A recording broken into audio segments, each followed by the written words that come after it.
You're watching the Goes to 11 Craft Crawl. Hey everybody, Rick Peterson here, Goes to 11 Media. Today we are at Five Roads Brewing in Langley, BC, and I am joined with Patrick Moore, Brewmaster at Five Roads. How are you doing, Patrick? I'm great, man. Thanks for coming by. Awesome. Super happy to be here. We've got some great tasty looking items in front of us. Before we get to the beer, I want to get a little bit of history about you guys. So when did you guys open?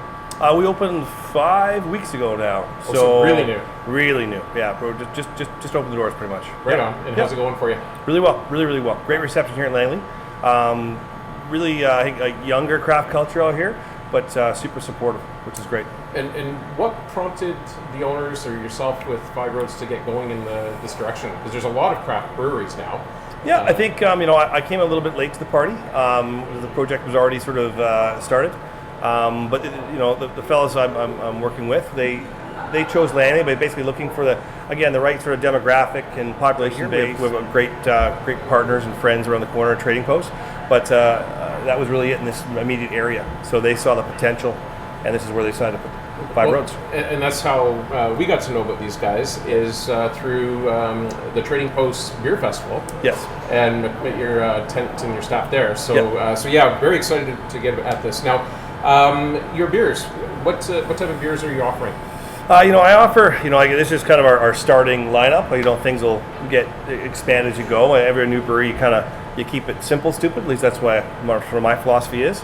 So these are some pretty, this runs the spectrum of colors, maltiness, hoppiness, and flavors for craft beer, without really branching out to some really esoteric, yeasts or fruit beers yet. Those have come down as we sort of mature, right? So this is this is going to be sort of your foundational stuff. Exactly. This is we're not really looking to do core beers per se. What our model here is to focus on our tap room. We're not looking to distribute too much. Okay. So the idea is to keep it really fresh and turning over and always sort of innovative in the front room. What's your background? How long have you been doing Brewmaster? I've been in the beer business since about 1997, 98. Okay. So I got in actually as a sales and marketing guy back in the day. So my first gig was with the Nelson Brewing Company when they were a brand new brewery. They opened in 95, 96. Now, going into the beers here for a second, let's get you just to give us a brief synopsis of what each one is. Sure. So we've got, this is our open lab. So we've got, this is a seasonal beer we did, which is a German Stout Pilsner. So very, very, very traditional, very straight up Pilsner malts, and with some sort of new age German hops in it, finished with Saphir. Give it a go here. Yeah. Okay, yeah, it has sort of that general sort of, I'm not a beer aficionado, but I definitely recognize it as that bit of that noble hoppiness, we would call, right? Yeah. Well, that's a nice beer. It's refreshing, right? Yeah. It's not super heavy. Yeah. Well, not at all. So again, Pilsner malt, that is the beer of beers. Pilsner. It's the most popular beer style in the world, as far as I know.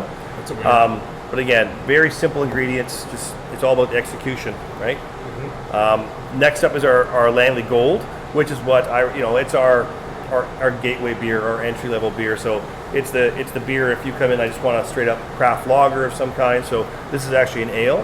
So it's in the style of a Kolsch. Okay. Right. So that's a lagered ale basically. It's a German style. But again, very easy drinking. So less hops than the Pilsner. So next up is our IPA. Okay. So probably the beer that has the most love from me, or is the closest to our heart here in the brewery. So this is packed full of hops. Very light body again. So next up is our Belgian Wit.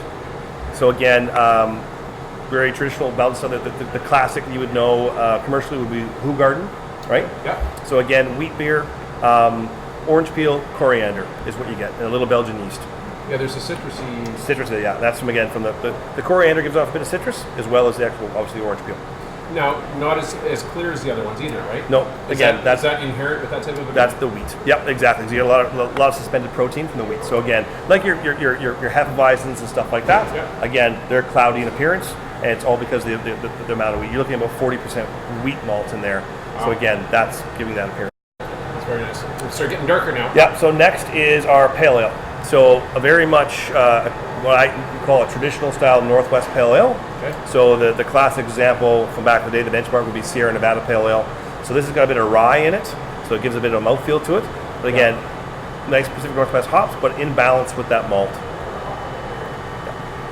Yeah, again, it's almost like easiest way to describe is like you're going down the road and all of a sudden, boom, you go to a different area, right? Like it's you would think that it's beer, right? But each one just sort of takes it on its own. And that's the thing. So the idea was this: is that you've got a range of sort of colors, you've got a range of hoppiness and flavors. So each one is distinct. Like it's like your children. They're all from the same family, but they're all uniquely different.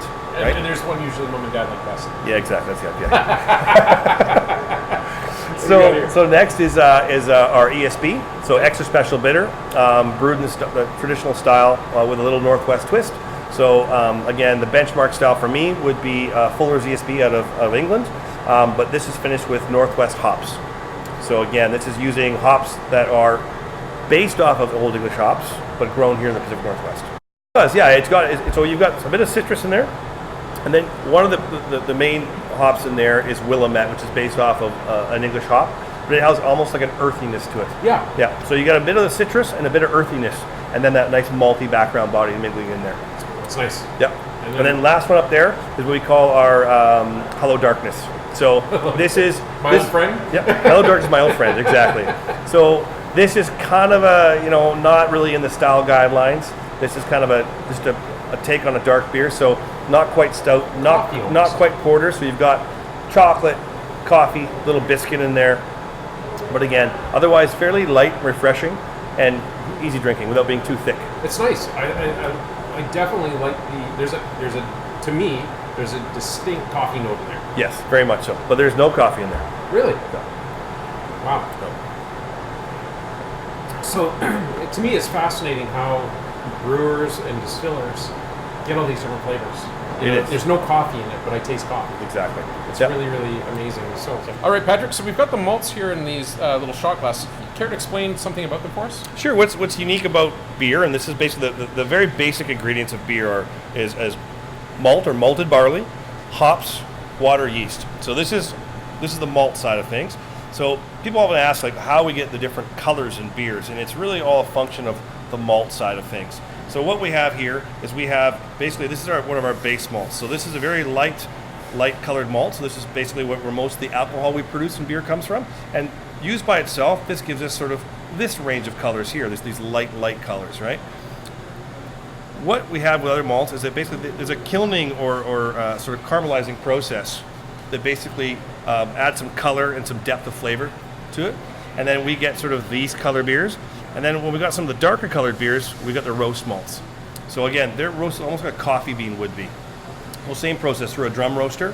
And we can get anywhere, so imagine like in the spectrum, all the way from light to dark, there's a whole rainbow of colors there available to us. And through mixing and matching those, we get all the different flavors and colors that you find in beer, craft beer. Awesome. Well, guys, there you go. There's some of the chemistry behind it and how you get those different flavor notes in these beers. Patrick, thanks so much. No problem. Thank you. As you can see, this is the starting point. I'm sure you're planning on expanding this out over the coming weeks. We do. And months. We're looking forward to that. I said, opening the brewery, you got to kind of keep it a bit tight, a bit simple as you get your feet. But then once we get rolling, we're pretty excited to bring some more stuff. Guys, awesome beer. Patrick, great job on the brewing and great job on the aesthetics here. I love it. Awesome. And thanks for having us in. And guys, come on down, Five Roads Brewing, put the web link underneath here for you. Check them out. Definitely worthwhile if you're into beer and want to try some unique stuff. Give them a show. We'll talk to you guys soon. Thanks a lot. Thanks, man.